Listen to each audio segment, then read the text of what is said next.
संबंधी Om English Indian e learning app. Hello friends, a warm welcome to Om English, the Indian e-learning app. Friends, I am very excited to teach you such amazing people. अब आप कहोगे कि sir आप इतने excited क्यों हो और आपने हमें इतना अमेजिंग क्यों बोला है। तो दोस्तों, आपको अमेजिंग बोलने के पीछे एक रीज़न है, क्योंकि ना जाने ऐसे कितने स्टूडेंट्स हैं जिनको इंग्लिश बोलना सीखना चाहिए, क्योंकि जैसे जैसे टेक्नोलॉजी इंप्रूव होती जा रही है वैसे वैसे इंग्लिश की इंपॉर्टेंस भी बढ़ती जा रही है, जो कि आपको बहुत अच्छे से समझ में भी आता है। और आप इस इंग्लिश की इंपॉर्टेंस को समझते हुए इंग्लिश बोलना सीखने के लिए आप स्टेप भी ले रहे हो, जैसे कि आपने हमारी ओम इंग्लिश ऐप को इंस्टॉल किया और आप इस वीडियोस को देख रहे हैं। अब मैं इतना एक्साइटेड क्यों हूं? क्योंकि इस पहली वीडियो लेसन के थ्रू हम स्टार्ट करने जा रहे हैं हमारी इंग्लिश की जर्नी, जिसके अंदर आप बिल्कुल बेसिक से स्टेप बाय स्टेप बिल्कुल आसान तरीके से इंग्लिश बोलना स्टार्ट करोगे। देखिए, अब हम इंग्लिश बोलना तो सीखना स्टार्ट करने जा रहे हैं, लेकिन सबसे पहले तो हमको ये समझ में आना चाहिए कि आखिरकार इंग्लिश बोलना सीखने के लिए सबसे ज्यादा इंपॉर्टेंट है क्या। देखिए, जब भी हम बोलते हैं तो एक्चुअली हम क्या बोलते हैं? सेंटेंस।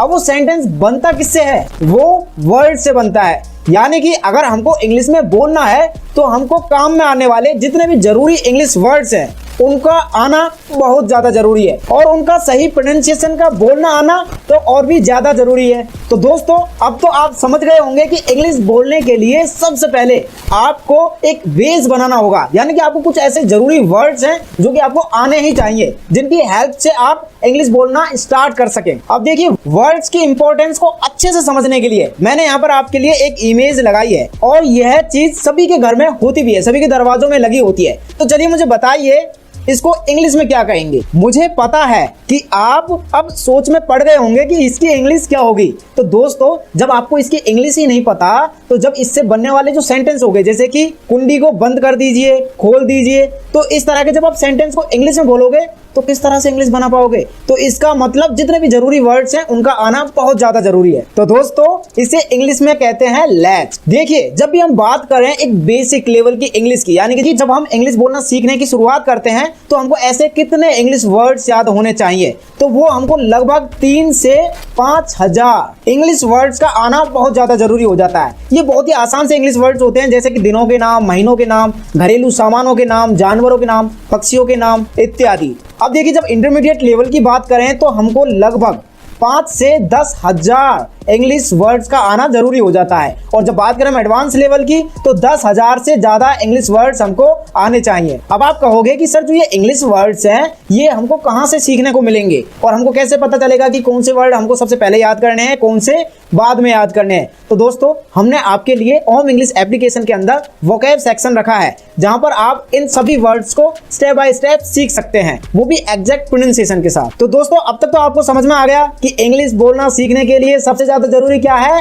वर्ड्स, यानी कि आपको वर्ड्स तो आने चाहिए। अब देखिए, सुविधा के लिए ये जितने भी वर्ड्स है ना, इनकी कैटेगरी बनाई गई है, यानी कि हर एक तरह के वर्ड्स को हम एक ग्रुप के अंदर रखते हैं, जिन्हें हम बोलते हैं पार्ट्स ऑफ स्पीच। जितने भी इंग्लिश वर्ड्स हैं उन सभी को 8 भागों में बांटा गया है, यानी कि कोई भी इंग्लिश वर्ड है वो इन 8 में से कोई एक प्रकार का जरूर होगा। अब देखिए, इस लेसन के अंदर अब आपको क्या करना है? इन 8 प्रकार के नामों को याद करना है। अब इनके अंदर किस तरह के वर्ड आएंगे वो हम आपको बताएंगे, पर लेकिन सबसे पहले आपको इन वर्ड्स को याद करना है। जैसे कि ये है नाउन, ये क्या है? प्रोनाउन, ये वर्ब, ये एडजेक्टिव, ये एडवर्ब, ये प्रपोजिशन, ये कंजंक्शन, ये इंटरजेक्शन। तो दोस्तों, अभी के लिए सबसे पहले हमको जो प्रकार पढ़ना चाहिए वो नाउन। ठीक है, देखिए एक एक करके हम सभी के बारे में समझेंगे और पढ़ेंगे। आज के इस लेसन के अंदर हमको क्या पढ़ना है? नाउन के बारे में। आखिरकार नाउन क्या होता है और किस तरह के वर्ड्स नाउन के अंदर आते हैं। तो दोस्तों, नाउन को हिंदी में तो संज्ञा बोलते हैं, लेकिन आपको समझना चाहिए कि नाउन होता क्या है। नाउन का मतलब नाम। किसका नाम? किसी भी चीज का नाम। क्या?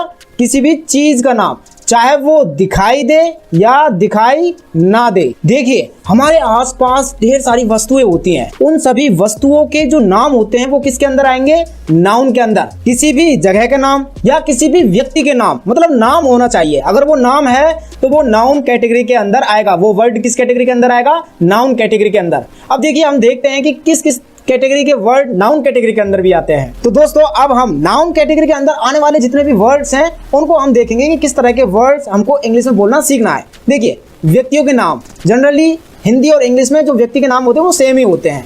भाषाओं के नाम। अब आज के इस लेसन के अंदर तो हमें ये सीखना है कि जो पर्टिकुलर वर्ड है, जैसे कि भाषा, ये व्यक्तियों, ये वस्तुओं, इनको इंग्लिश में क्या कहते हैं। अब आपको तो ये पता है कि विभिन्न वस्तुओं के नाम। अब वस्तुओं के अंदर भी बहुत सारी वस्तुएं आती हैं, जैसे कि table, chair, fan, mike, camera, tube light, इस तरह के ढेर सारे जो वस्तुएं हैं वो आते हैं। अब उनको इंग्लिश में क्या कहते हैं, ये तो हम वोकैब वाले लेसन के अंदर सीखेंगे। आज के लेसन के अंदर हमको सीखना है कि वस्तुओं को, जो ये वर्ड है वस्तुओं, इसको इंग्लिश में क्या कहते हैं। और आज की इस लेसन से आपको ये भी पता चलेगा कि आखिरकार हमको इंग्लिश बोलने के लिए किन जरूरी वर्ड्स को याद करना है। जैसे विभिन्न पशुओं के नाम, यानी कि पशुओं के अंदर जितने भी पशु आएंगे, जैसे कि शेर, भालू, चीता, गाय, भैंस, हिरण, तो इनको इंग्लिश में क्या बोलते हैं ये भी हमको सीखना है। तो सबसे पहले तो हमको इनकी जो कैटेगरी नेम है, क्या, पशुओं, इंग्लिश, इसको इंग्लिश में क्या बोलेंगे ये आना जरूरी है। पशुओं को इंग्लिश में क्या बोलते हैं, एनिमल्स। इसी तरह से व्यक्तियों को इंग्लिश में क्या बोलते हैं, इंडिविजुअल्स या पीपल। भाषाओं को इंग्लिश में क्या बोलते हैं, लैंग्वेजेस। स्थानों को क्या बोलेंगे हम इंग्लिश में, प्लेसेस। विभिन्न प्रकार के गुणों के नाम, यानी कि गुणों को इंग्लिश में क्या बोलेंगे हम,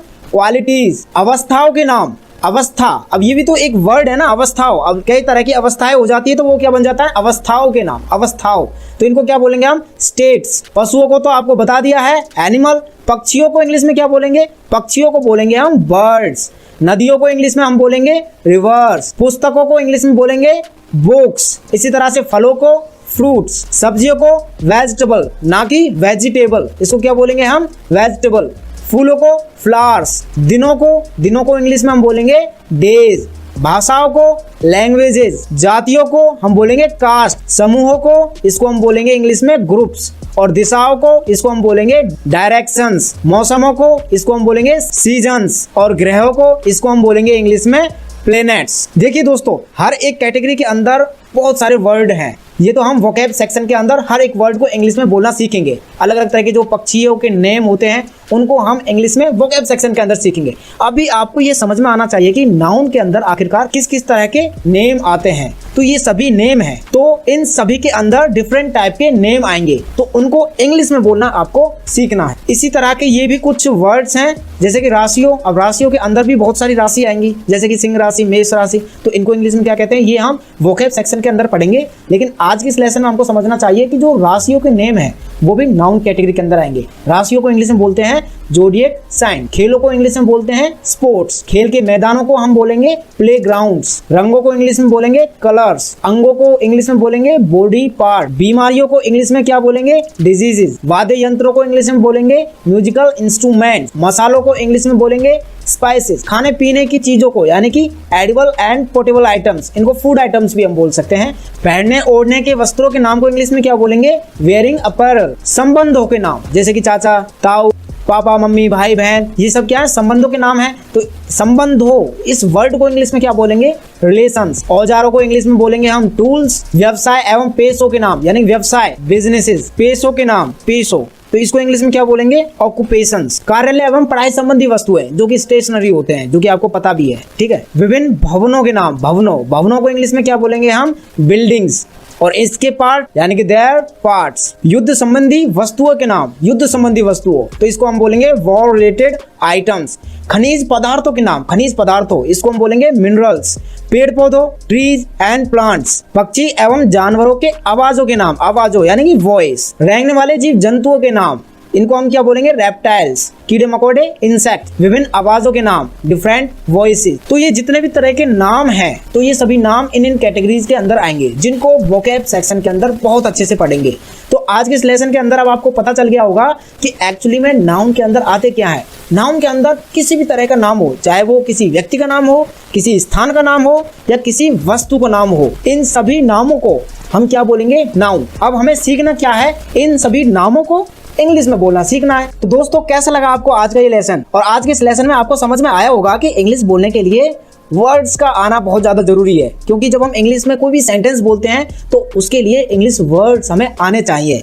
तो आज के लेसन के अंदर हमने नाउन के ऊपर फोकस किया है। और मैं आपकी जानकारी के लिए बता दूं कि जितने भी इंग्लिश वर्ड्स हैं उनको हम वोकैब सेक्शन के अंदर सीखेंगे, और उन वर्ड्स से सेंटेंसेस बनाना हम बेसिक इंग्लिश 2.0 कोर्स के अंदर सीखेंगे, जिसका पहला लेसन आप देख रहे हैं। तो दोस्तों, इसी तरह से सीखते रहें, आगे बढ़ते रहें। Keep learning, keep growing with Om English app. Thank you, bye bye, take care.